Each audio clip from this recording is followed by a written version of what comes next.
The U.S. government shutdown has now stretched into day 30. The Senate is expected to leave town after votes today, but they are not currently scheduled to vote again on a House-passed measure to reopen the government. So House Speaker Mike Johnson spoke about this morning and the upcoming expiration of SNAP benefits. Listen.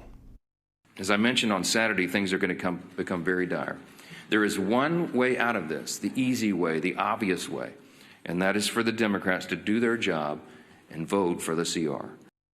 So let's bring in CBS News congressional reporter Taurean Small, who is on Capitol Hill for us right now. Okay, so we're just 2 days away from the upcoming freeze of those SNAP benefits, the federal food assistance benefits, Taurean.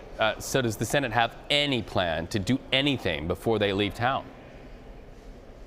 Yeah, Reed, I mean, sure. The problem is whether or not that timeline matches up with that deadline that we're looking at. We've seen standalone proposals introduced by Democrats and Republicans, notably Senator Josh Hawley of Missouri, put out legislation that would essentially fund SNAP benefits for affected individuals. However, it doesn't appear that Democrats are necessarily rallying behind his. We've seen 10 Republican senators co-sponsor his bill, but no Democrats yet to join on that, considering they have a dueling proposal that's in the works. The question, though, is whether or not we're seeing any movement on any substantive stopgap measure like the continuing resolution that passed out of the House well over 4 weeks ago now. And that same legislation would have only funded the government through November 21st. We've now heard from Leader John Thune that the possibility of even finding consensus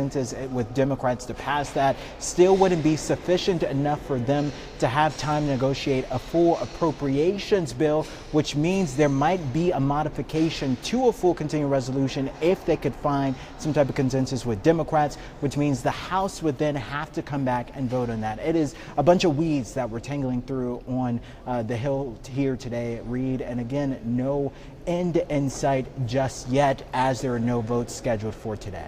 Taurean, I want to ask you about this. House members were told their paychecks would be delayed until Congress passes a new funding bill. So does this ramp up the pressure on lawmakers not getting paid themselves?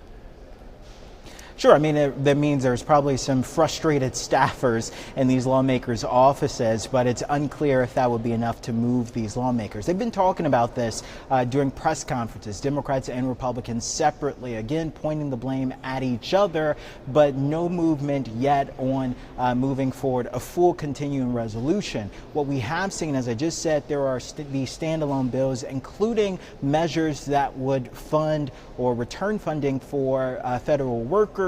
Democrats want to include all federal employees, including those who are furloughed. Republicans, including Senator Ron Johnson, who's putting forth a bill for what he's calling expected workers, so those forced to work and not those who are furloughed. We know Chris Van Hollen, the Democratic senator, has been working with Senator Johnson behind the scenes.